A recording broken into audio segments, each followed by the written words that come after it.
Bonjour, donc nous allons continuer notre travail sur le livre Maths c'est complexe. C'est un wikibook. On est dans propriétés et applications, produits scalaires, la décomposition par les vecteurs x. Alors j'ai déjà fait une première vidéo sur ce travail. Alors, nous allons ici aller dans x-value décomposition et pseudo-inverse. Alors, ce travail a été créé à partir du moment où j'ai voulu créer la décomposition singulière. Je n'ai pas réussi et donc je suis tombé sur une décomposition particulière dont je ne connais pas le nom, c'est pour ça que je l'ai appelé x. Alors, on a vu dans la vidéo précédente travailler avec des matrices qui avaient plus de lignes que de colonnes. Alors regardez la vidéo précédente pour ce sujet. Ce qui caractérisait ce travail, c'est que l'on travaillait à partir de la matrice A transposée. Pourquoi ? Parce qu'on travaille avec des matrices qui ont plus de lignes que de colonnes. Et donc la transposée, c'est des matrices qui ont plus de colonnes que de lignes. Et pour résoudre des systèmes, c'est mieux que la matrice ait plus de colonnes que de lignes. Et là, dans cette décomposition, il y a deux fonctions. Alors la fonction xv qui calcule le vecteur v et la fonction xu qui calcule le vecteur u. Et ici, vous avez x qui est calculé à partir de ces deux vecteurs, qui est une matrice diagonale. Là, il y a la caractéristique qui permet, enfin l'algorithme qui permet de retrouver A à partir de U, de X et de V. Là, ici, on peut calculer le pseudo-inverse, c'est V inverse de X, U. Alors le pseudo-inverse, c'est simplement une matrice qui est capable de donner la matrice identité quand on la multiplie par la matrice A. Donc on a la matrice A, on a la matrice pseudo-inverse, et quand on multiplie ces deux matrices, on obtient la matrice identité. Ça permet par exemple de résoudre un système. Alors ici, on est dans la matrice avec plus de lignes que de colonnes. Maintenant, aujourd'hui, on va voir la matrice avec plus de colonnes que de lignes. Alors par rapport à la version précédente, on va travailler directement avec la matrice A, parce c'est une matrice pour les systèmes Gauss-Jordan correcte, puisqu'elle a plus de colonnes que de lignes. Alors que dans la matrice précédente, qui avait plus de lignes que de colonnes, il fallait travailler sur la matrice transposée. Alors, on peut voir que on a exactement les mêmes fonctions xv et xu, le vecteur v et le vecteur u. Par contre, pour calculer le x, qui est une matrice diagonale, on inverse les vecteurs. Là, c'est ut par av, et là, c'est vt au. C'est pour les matrices avec plus de colonnes que de lignes. La même manière, toutes les fonctions, les algorithmes pour calculer a, ils sont inversés. Les vecteurs sont inversés. Là, il y a u, x, vt. Là, c'est v, x, ut. D'accord? Et la même chose pour le pseudo-inverse. Pour le pseudo-inverse, ici, il y a v inverse de u, ut. Et là, il y a u inverse de x, vt. D'accord? Alors ici, quand il y a plus de lignes que de colonnes, on dit que le pseudo-inverse se multiplie par la gauche. Donc c'est le pseudo-inverse gauche. Par contre, quand il y a plus de colonnes que de lignes, on appelle cela le pseudo-inverse droit, puisqu'on le multiplie par la droite. D'accord? Donc on va commencer par voir le premier exemple. Oh là!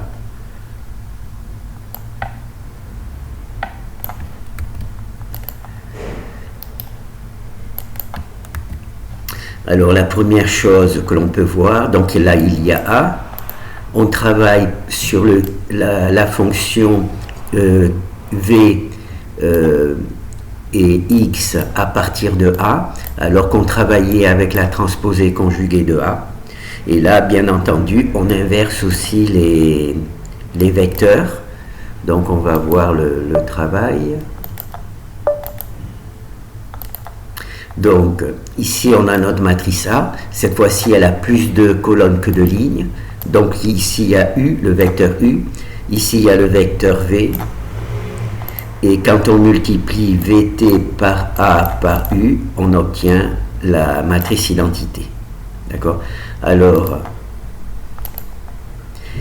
ici c'est UT-AV, et avec la matrice plus de colonnes que de lignes, c'est VT-AU. D'accord? Donc on peut en faire plusieurs, on voit qu'on obtient toujours une matrice identité. Hein. Et naturellement, c'est des nombres complexes sur la matrice diagonale. Et on travaille avec des matrices totalement aléatoires. Hein.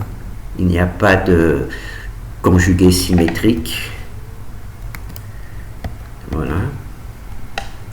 Alors ensuite là, on va vérifier si à partir de V, de X et de UT, on va pouvoir retrouver A. Alors ici, c'est dans la matrice quand il y a plus de colonnes que de lignes. Et par rapport à où il y a plus de lignes que de colonnes, l'ordre des vecteurs est modifié. D'accord? Là c'est U, X, V, et là c'est V, X, U.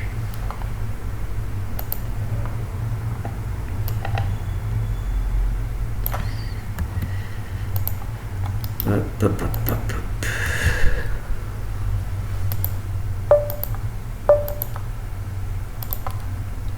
Alors là, il y a notre matrice A, elle a plus de lignes que de colonnes.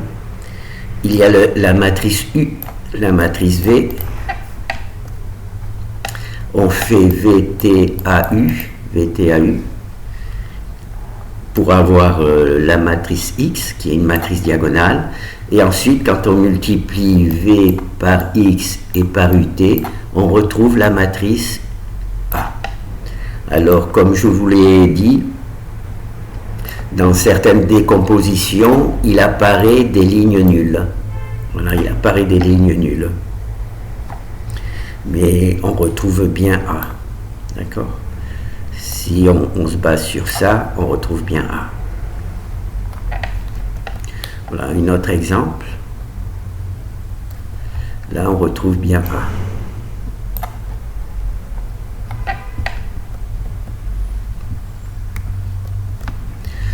Alors c'est toujours le même principe, on a A, on calcule on calcule le vecteur U hein, à partir de A, parce qu'il y a plus de lignes, il y a plus de colonnes que de lignes. On calcule le vecteur V à partir de A cette fois-ci, et ensuite il y a tout simplement cet algorithme qui est appliqué ici, qui nous donne une matrice diagonale. Et quand on réutilise U, V et X, on peut retrouver la matrice A. D'accord?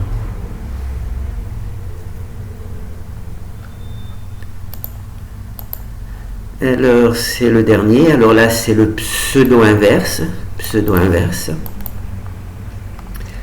Alors, ce qui est intéressant, naturellement, c'est d'essayer de retrouver des choses que l'on peut calculer avec Octave.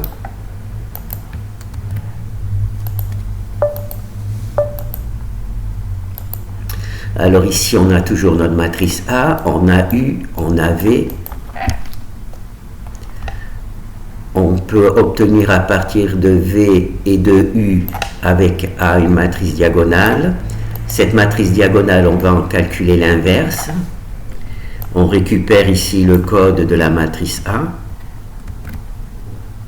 qu'on met dans Octave.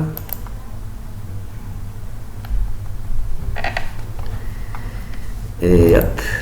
et puis on calcule le pseudo inverse. Alors déjà on voit ici on a le pseudo inverse, et quand on multiplie A par le pseudo inverse par la droite, on obtient bien la matrice identité.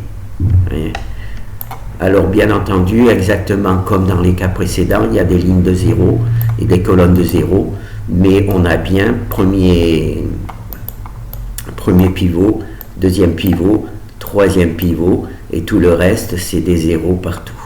Voilà, tout le reste c'est des zéros partout. Alors,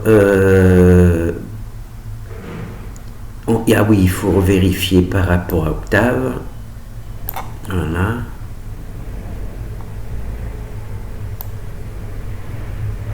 Voilà, si on regarde le pseudo-inverse calculé par Octave et le pseudo-inverse que j'ai calculé, on a au moins 4 chiffres après la virgule identiques.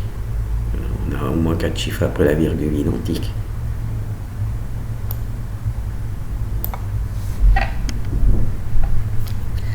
On peut en faire plusieurs. Hein. Alors là, c'est un nouveau. Donc on calcule U, on calcule V. On calcule grâce à U et V la matrice diagonale.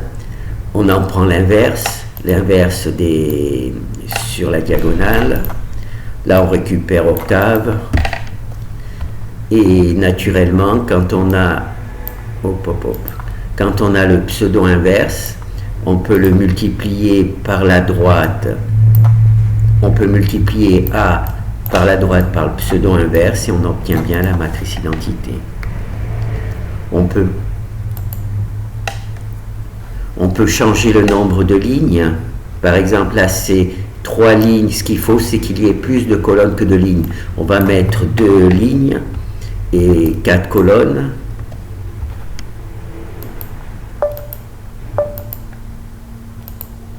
Alors, cette fois-ci, on a 2 lignes. On a U, on a V. On a la matrice X. On a son inverse. Ici, il y a les calculs avec Octave. On peut peut-être les récupérer. Voilà.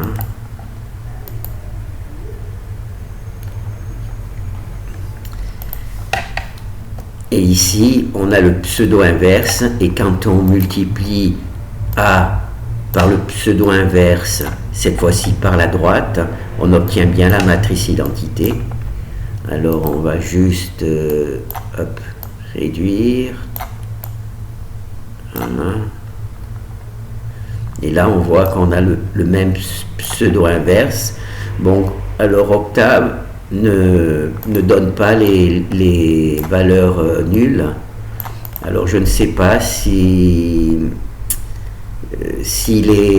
utilise un algorithme qui ne propose pas ces valeurs, ou bien s'il élimine les valeurs nulles avant d'afficher la matrice, mais on voit que c'est les mêmes valeurs pour le pseudo inverse.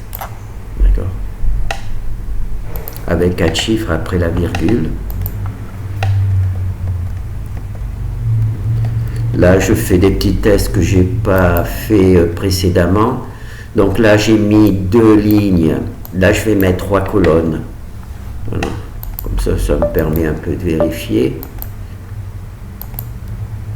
Donc cette fois-ci, on a une matrice A avec 2 lignes et 3 colonnes. Donc on a U, on a V. Ici, on a notre matrice diagonale. On en prend l'inverse. Donc ici, il y a le calcul de V, de calcul pour Octave. Et là, encore une fois, eh bien, on a bien notre matrice identité. Quand on multiplie le A par le pseudo inverse qui est au-dessus. Voilà, on a bien notre matrice identité. Voilà. J'ai la curiosité, la matrice identité. Là, on a fait, il y a 2 chiffres, on va mettre 6 chiffres après la virgule pour voir si c'est vraiment la bonne matrice identité. Voilà, donc là il y a A, là il y a U, là il y a V, là il y a les trucs. Ah oui, hein. Même 6 chiffres après la virgule, ça donne bien des zéros partout. Donc c'est quand même assez... le pseudo-inverse, il est de bonne qualité, puisque quand on le multiplie A par le pseudo-inverse, on obtient une matrice identité dans le sens où ici il y a la première pivot, ici il y a le deuxième pivot, ils sont tous les deux à 1, et ici bon, ben, il y a des colonnes de 0, hein, c'est dû à ces colonnes qui sont là. Elles sont obligatoires pour pouvoir faire les multiplications, puisqu'on travaille avec des matrices de taille différentes, donc c'est comme ça que ces zéros apparaissent. D'accord ? Ça, c'est l'algorithme, mais je ne sais pas si je vais rentrer dedans, parce que c'est un peu complexe. Donc, on voit un même... on va en faire un autre. Voilà, oui, c'est bien. Je n'avais pas pensé à vérifier 6 chiffres, on va refaire avec... il y avait 4, non, il y avait combien de lignes? Il y avait 3 lignes et 5 colonnes. 3 lignes et 5 colonnes. Tac, tac. Et oui, même avec des valeurs plus grandes, on a toujours bien 0. On n'a pas des erreurs de calcul. Bon, ben c'est pas mal. Voilà. Donc, au départ, je ne voulais pas le faire. Je pensais que c'était très complexe. J'avais donc créé la matrice pseudo-inverse pour les matrices avec plus de lignes que de colonnes. Je pensais que c'était extrêmement complexe de refaire le même travail pour les matrices qui avaient plus de colonnes que de lignes. En fait, il suffisait d'inverser les vecteurs. Là, c'est UT, là, c'est UTAV, là, c'est VTAU. Donc là, il faut avoir un peu d'imagination. Hein. Ensuite, bon, ben, les choses se sont bien passées et j'ai réussi à avoir le travail que je voulais. Donc maintenant, on a l'équivalent sur les matrices réelles et complexes. Je suis arrivé jusqu'au pseudo-inverse. J'étais un petit peu triste parce que j'avais réussi le pseudo-inverse à droite et à gauche pour les matrices réelles, mais pas pour les matrices complexes. Ben maintenant, c'est fait. On a donc terminé, en gros, le travail, puisqu'on est allé aux limites de mes capacités. Alors là, il y a une propriété un petit peu amusante sur les matrices X. C'est cette truc-là. On a une matrice A, on peut la décomposer en Q et P, en deux... On va essayer de grandir. On peut la décomposer en deux facteurs, Q et P. Hein. Alors, le Q, c'est U multiplié par la transposée de VT, et P, c'est le truc V multiplié par S et multiplié par VT. Alors S, normalement, c'est X. Bon, j'ai fait une petite erreur, ça doit être truc.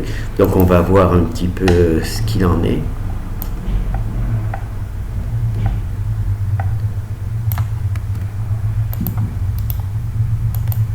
Je ne sais pas où c'est que je vais trouver tout ça, mais enfin... Alors on a A, on a U, on a V. On a X, on en prend l'inverse. Et hop, c'est bien, on n'a pas récupéré le bon code.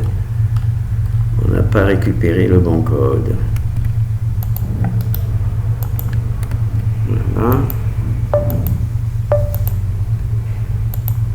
Alors ici on a A, ici on a U, ici on a V, ici on a X, c'est la matrice diagonale.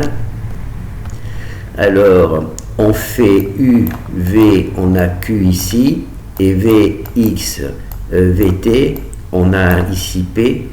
Alors c'est ici que j'ai fait une erreur. J'ai marqué S. Ah, c'est parce qu'en fait j'ai récupéré cette équation là dans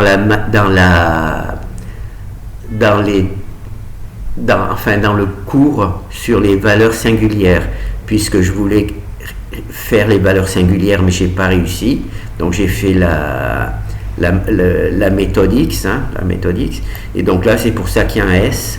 Donc là, je vais l'enlever, sinon, si j'enlève pas maintenant, je le modifierai jamais.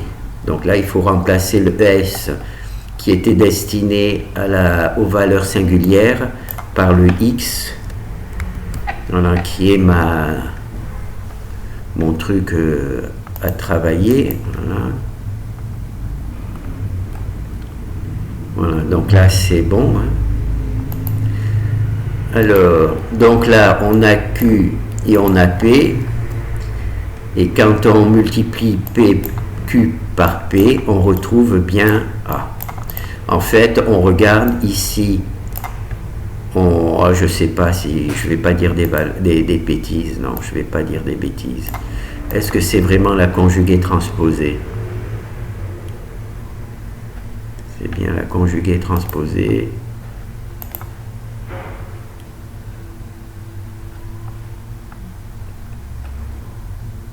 Oui, la conjuguée transposée, donc c'est bon. Donc si ici on a la conjuguée transposée de V et par V, ça veut dire que ces deux matrices sont l'inverse l'une de l'autre. Quand on les multiplie, on obtient la matrice inverse. D'accord? Donc ça nous fait U X VT qui est égal à A. Et ici on a U X VT c'est égal à A. Donc en fait, ce qui se passe, c'est qu'on a juste introduit donc U X VT U X VT c'est A.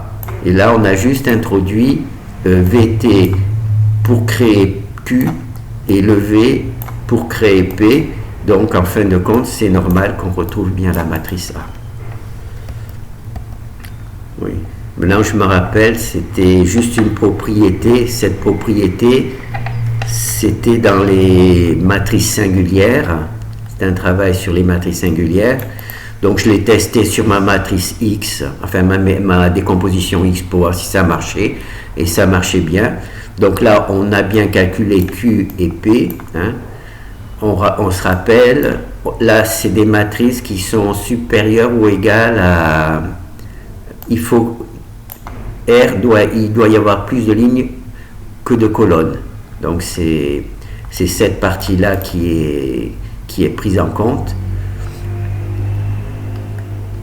Et là, on a le déterminant de A, c'est le déterminant de Q multiplié par le déterminant de P.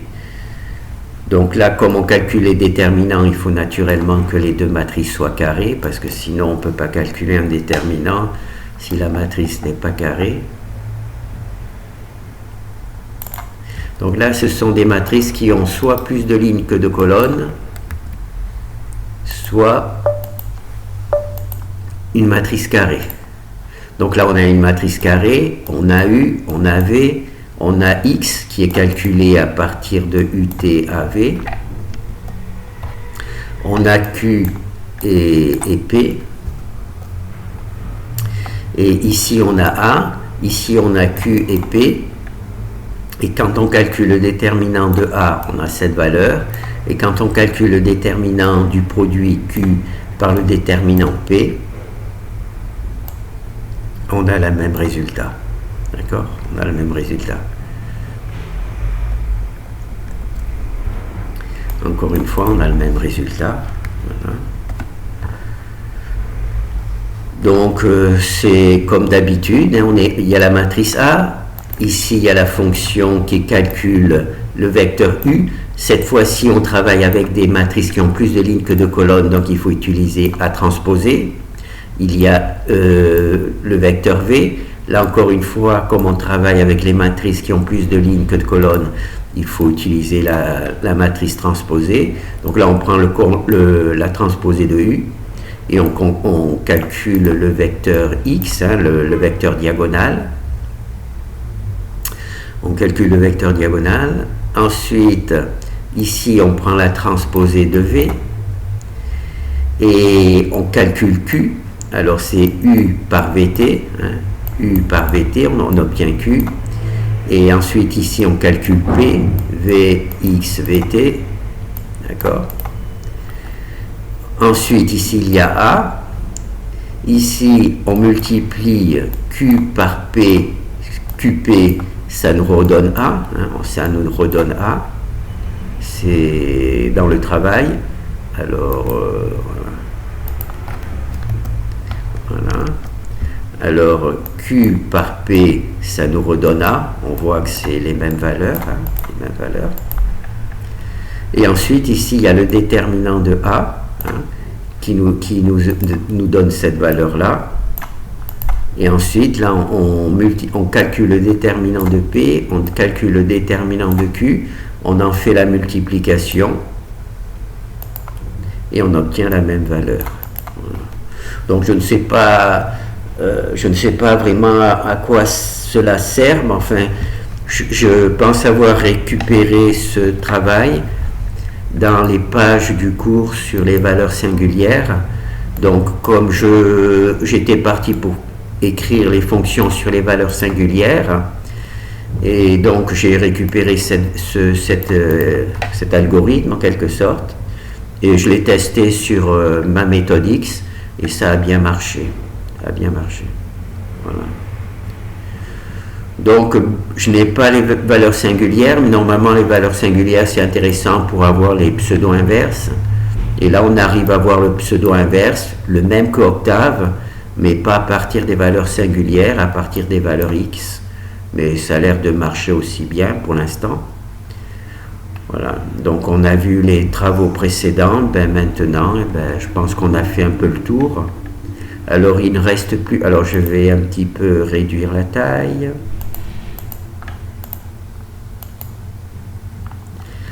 Alors ici on a vu sur des matrices qui ne sont pas symétriques ni conjuguées, hein, toutes les matrices sur lesquelles on travaille sont des matrices sans aucune caractéristique particulière. Et là, dans cette partie-là, qu'on va voir dans la prochaine vidéo, ça sera la décomposition d'une matrice par les éléments propres, mais avec cette fonction. Alors, les deux fonctions, xv et xu, donnent le même résultat.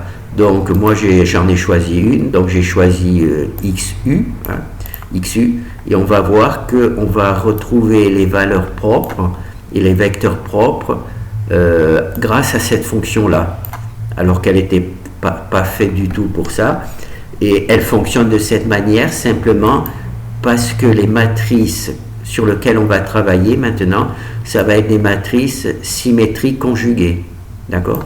Quand on travaille avec des matrices symétriques conjuguées, eh bien, on va se retrouver à calculer les valeurs propres et les vecteurs propres. Alors que quand on travaille avec des matrices non symétriques non conjuguées, on se retrouve avec l'utilisation cette fois-ci de deux vecteurs, xv et xu, pour obtenir le bon résultat. Voilà. Donc ça, on verra dans la prochaine vidéo. Merci.